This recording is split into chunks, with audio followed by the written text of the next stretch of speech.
Why do we have a bit of low lighting today?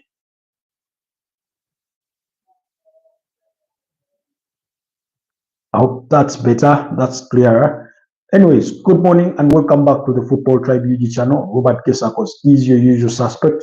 Welcome to yet another morning, another weekly morning broadcast, actually daily morning broadcasts. Apologies, because we are always here Monday to Friday between 10 a.m. and 11 a.m. to speak all matters, morning sports, and more. So today there is still once again plenty to talk about. Barcelona losing interest in signing Nico Willaims. Manchester United really close to signing Matheus Cunha from Wolverhampton Wanderers. They have made advances to try and sign Liam Delap and that kind of conversation. So there is plenty to talk about. Manchester City are in action tonight against Bournemouth in their pursuit for UEFA Champions League football next season. So we'll be speaking a little bit about that as well.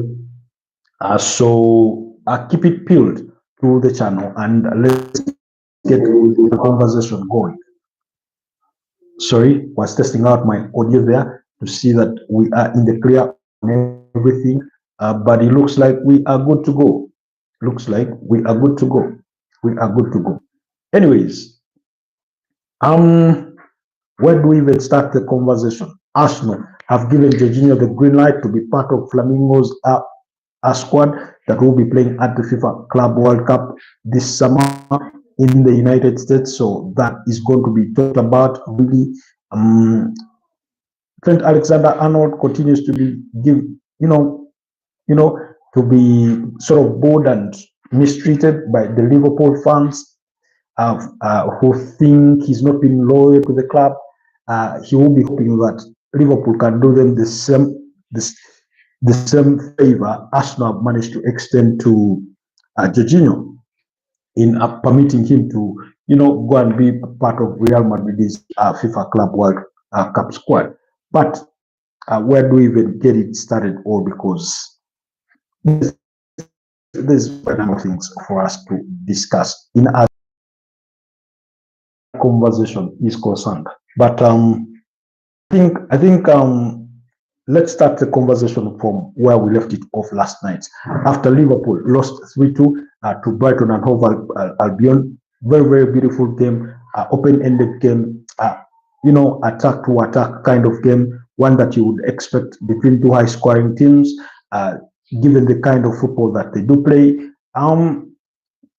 Verbruggen there, the Brighton goalkeeper, being called to action to make a couple of saves here and there, just as much as Alson Ramsey-Baker was on the other side. So anyways, guys, do like the broadcast and also consider subscribing to the channel.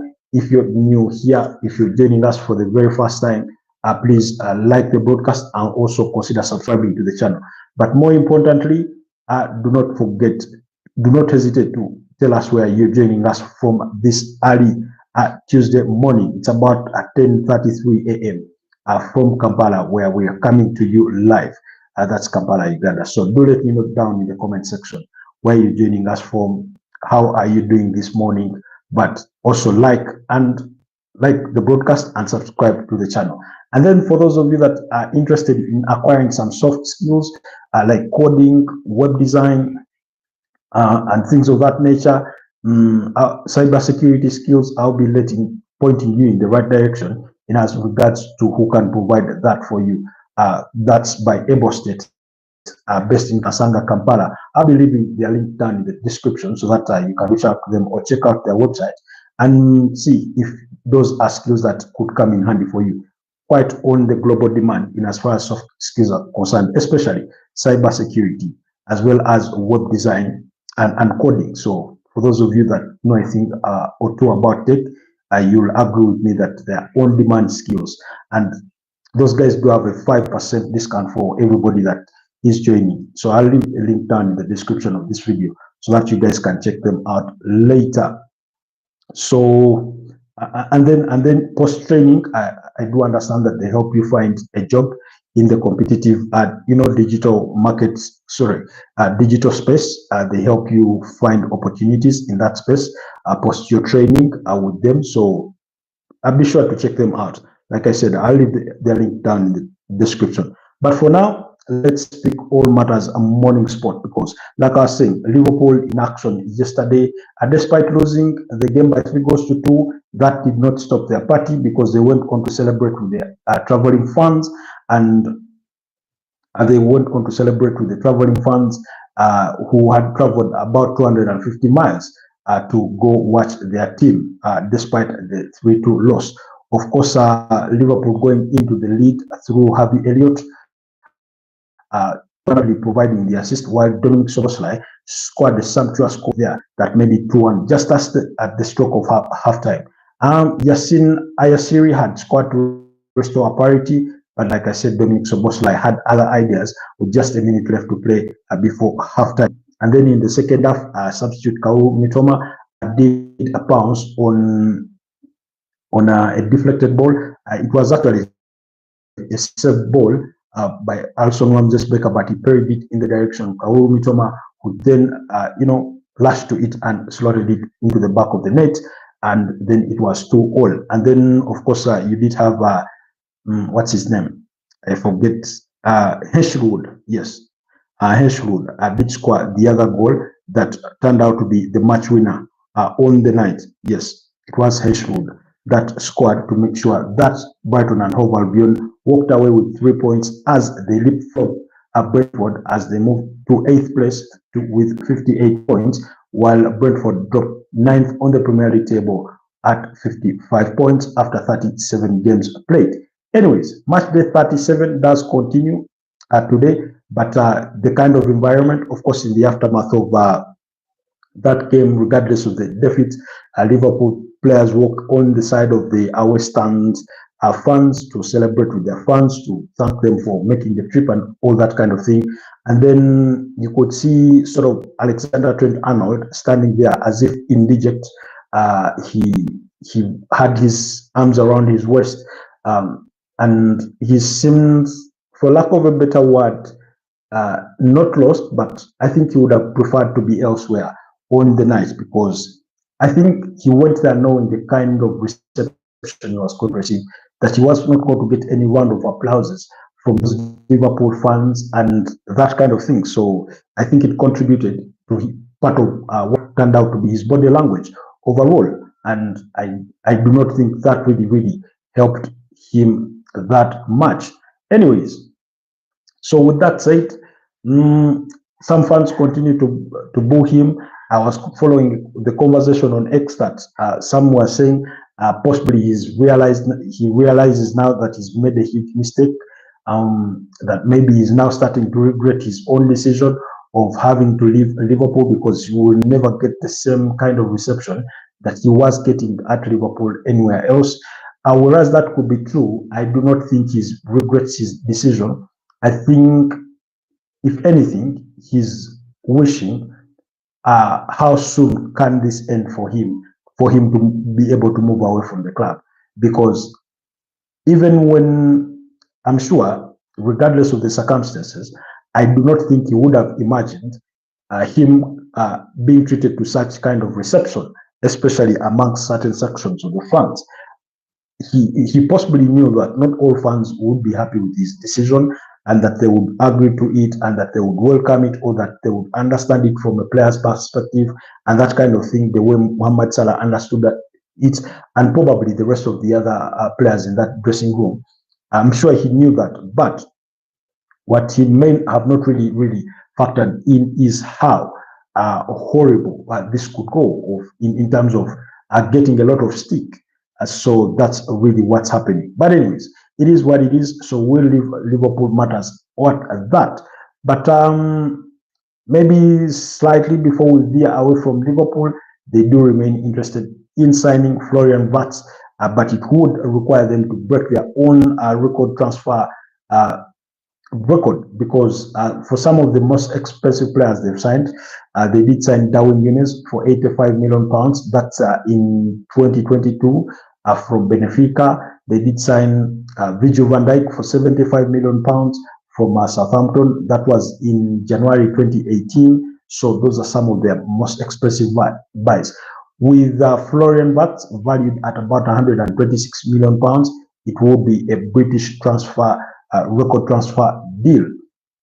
because not just for Liverpool, because when you look around English football, I think Enzo Fernandez is the most expensive player that is been bought at about I think 118 or to 120, thereabout £1 million. And then Moises Caicedo from Brighton to Chelsea, 115 million pounds in that region. Then you do have Declan Rice to Arsenal, 100 million pounds plus 5 in add-ons.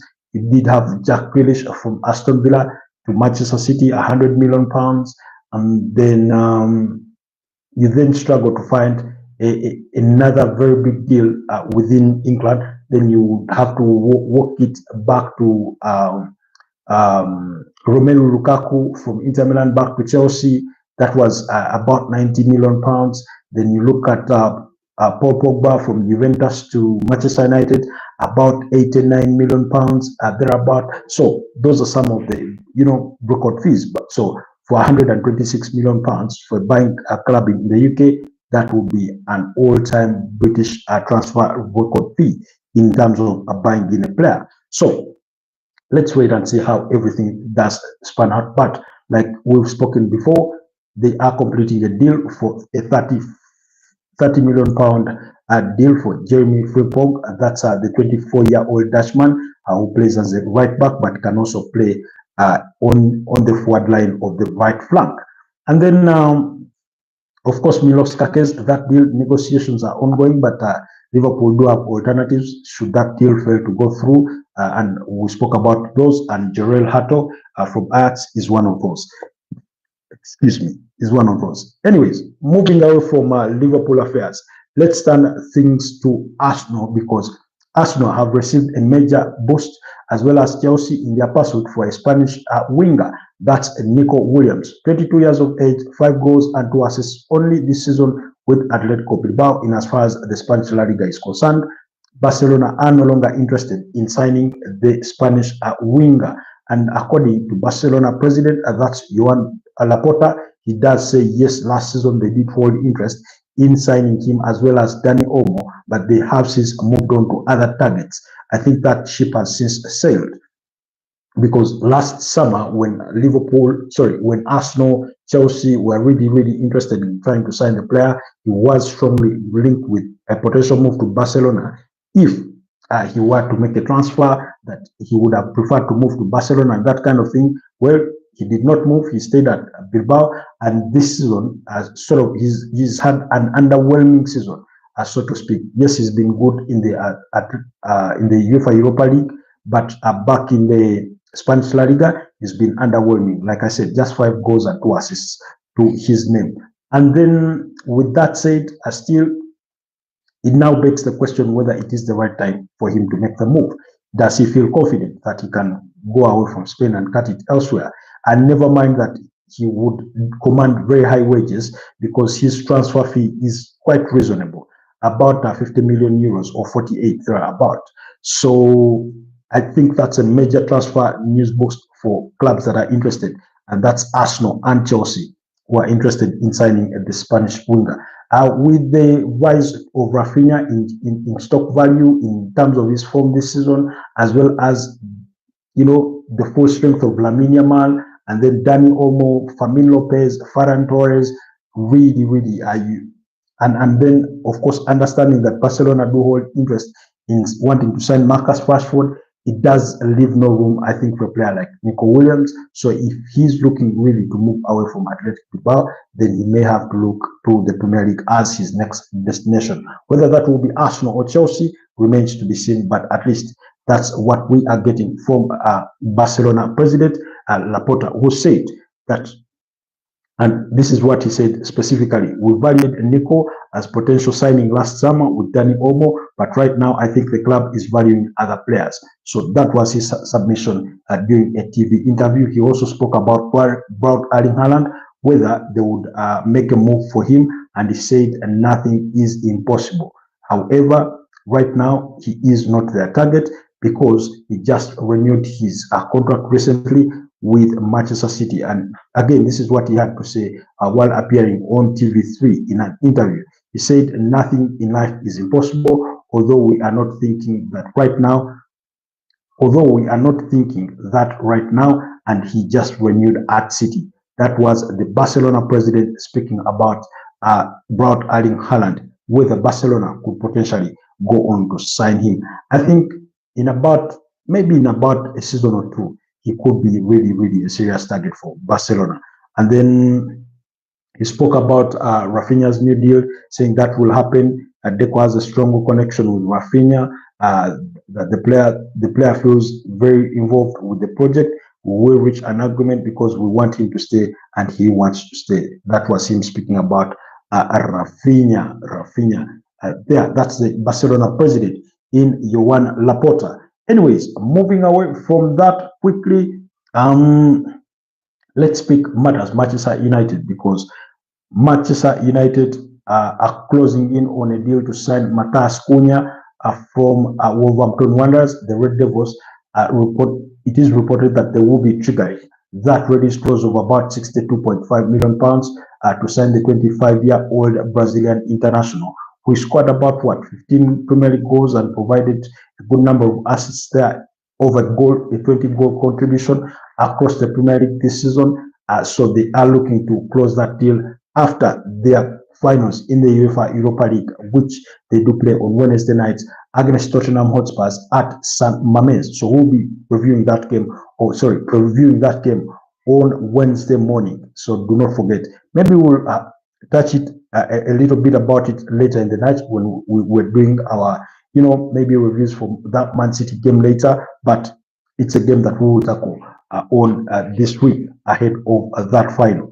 Anyways, but Manchester United have also started club-to-club, talks with Ipswich Town over their 22-year-old striker in Liam Delap, who has scored 12 Premier League goals, impressed so many clubs, including Arsenal and Chelsea. But it is Manchester United and Chelsea that have been strongly linked with the 22-year-old England international. So Manchester United are moving forward with club-to-club talks over a potential signing of Liam Delap. So we'll wait to see how that equally spans out. But that doesn't mean that they will be bowing out in their interest of Victor Gyökeres from Sporting Lisbon. We all know that while he has a release clause of about 100 million euros, Sporting Lisbon are willing to let him go for about 60 to 65 million euros, which could fall down to about 54 million pounds or 58 thereabout. So keep your eyes peeled out for that, because those deals could equally happen. We spoke about Manchester United the other day, still at great length, saying that they are open to letting go of Joshua Zirkzee as well as Rasmus Højlund to sort of rebuild their forward attacking lines and that kind of conversation. Anyways, let's leave all that at that, and then maybe briefly switch our attention to the Premier League, because tonight, match day 37 does continue with two fixtures coming in hand, with Crystal Palace up against Wolverhampton Wanderers. That will be, I think, at Selhurst Park, while Manchester City will be at the Etihad Stadium to host AFC Bournemouth, a side that they've only lost to once in their last 5 meetings, and that was this season when they lost to them by 2-1. And then when you look at all the other 4 fixtures, they've really, really battered them, scoring as many as 15 goals and conceding just 2. But then again, you do remember or remind yourself that we are not talking about the same Manchester City that we've seen seasons gone by, because the Man City we did watch this season has been quite underwhelming. They've blown both hot and cold at different segments of the season and that kind of thing. So you do wonder what to expect. Do Bournemouth still have anything to play for in as far as this season is concerned? When you look at the Premier League table, the quick answer is yes, they still have something to play for, because if they can't go ahead and beat up against Manchester City, they do move away from 11th place and climb to as high as 9th on the Premier League table, because they do have 53 points. So a win against Man City could take them to 57 points. So that's part of their motivation. While Manchester City have everything to fight for, because they are still fighting to finish within the top 5 to qualify for a slot in that in the UEFA Champions League places. Because remember, the top 5 will qualify for the UEFA Champions League, and currently Manchester City are seated sixth on the Premier League table with 65 points. Coming into this particular fixture, Manchester City come on the back of losing in the FA Cup final by a goal to nil against Crystal Palace, a game in which they won't just feel, but they will know that they were robbed to a large extent because somehow the referee refused, and even VAR refused to alert him to his grave error of not giving Dean Henderson a red card for handling that ball outside the area, as Bert Erling Haaland tried to run to that ball. So clearly, for me, that there's nothing that can be said to justify that. Yes, it was an FA Cup final, but for an error that obvious and that grave with such implications, really, for a potential red card, we cannot really sit here and even debate it or even sort of try to defend it or justify it whatsoever. Mistakes were made by the officials. They should simply apologize to Manchester City and the rest of the footballing world and march on. But that was a very, very that was negligence, not a bad call or something. That was sheer negligence or sort of pocketing the rules and decide to make your own rules of the game in as far as that fixture is concerned. But anyways, prior to that, as far as the Premier League was concerned, Manchester City had recorded 4 straight victories before their goalless draw against Southampton. So clearly, they've been a team in decent form, conceding only 3 goals in their last 5 fixtures. So that clearly tells you that defensively they've been more disciplined than not. So that will be food for thought for AFC Bournemouth, who do come in this fixture after they did confirm that their player Dinhausen will be joining Real Madrid at the end of the season, but also the other player in Milos Kerkez is being targeted by Liverpool. And then, of course, they did not play over the weekend, so they are well rested. They are much more fresher. They will be looking to really go at this game with their full strength. When you look at the last 5 meetings for Bournemouth, they did lose their last outing Aston Villa by goal to nil, but managed to beat up against Arsenal prior to that by 2-1 at the Emirates Stadium. 2 draws in between against Crystal Palace in a goalless draw and 1-1 against Manchester United, but then had also beaten up against Fulham by goal to nil. So 2 wins, 2 draws, and 1 loss in their last 5 Premier League meetings. That's for FC Bournemouth. Of course, like the case often is, the battle is always in that midfield. Win the midfield, and then you will give yourself a chance at possibly winning the game. It remains to be seen what kind of a team Pep Guardiola feels, but they will be hoping to give Kevin De Bruyne some minutes, perhaps, as he bids farewell to that Etihad Stadium. This will be the final game that he gets to play at the Etihad Stadium, because he will be leaving the club at the end of the season. He was asked, that was Pep Guardiola, whether he would give the 33-year-old Belgian international a couple of minutes for sentimental reasons for him to, say goodbye to the crowd, and he said he will make his decision, but he is in condition to play. But so we do expect Ederson Moraes in goal for a probable lineup. That means Stefan Ortega steps aside and Ederson Moraes does return. Matheus Cunha, Ruben Diaz, Josko Vardiol, and Nico to complete their back four, while Nico Gonzalez alongside Ilkay Gundogan could start, and then ahead of them, Bernardo Silva, Kevin De Bruyne, Mamamush, and Bert Erling Haaland. So that means the likes of Phil Foden, Savinho could start on the bench. Of course, Manchester City do have their injury concerns in Oscar Bob, John Stones, and Lodri. Those ones are out of tonight's action. And then, of course, on the other side, that's for AFC Bournemouth. You do expect Kepa Arrizabalaga in goal. That's the on-loan goalkeeper from Chelsea. Dinhausen in that centre-back, as well as Eli Zabani in that centre-back pairing. Adam Smith and Milos Kerkez at right back and left back respectively, while Lewis Cook and Taylor Adams will form the double pivot. Ahead of them could be Anton Semenyo, Justin Kluivert, Marcus Tavernier, and Evan Nilsson leading the lines. Of course, they do have their own injuries to Ryan Christie, Ouattara as well as Yunal as some of the injury concerns for Andoni Iraiola's side. What is my prediction? Well, should the lineup start as it is for Manchester City, I think I'll give them the upper hand to win this game by 2-1. Should Pep Guardiola overthink the game, the result could be different. It could end in the draw, but my expectation is that Man City are going to win that fixture and then give themselves another fighting chance going into the final day of the Premier League in pursuit of UEFA Champions League football next season. That's the bare minimum.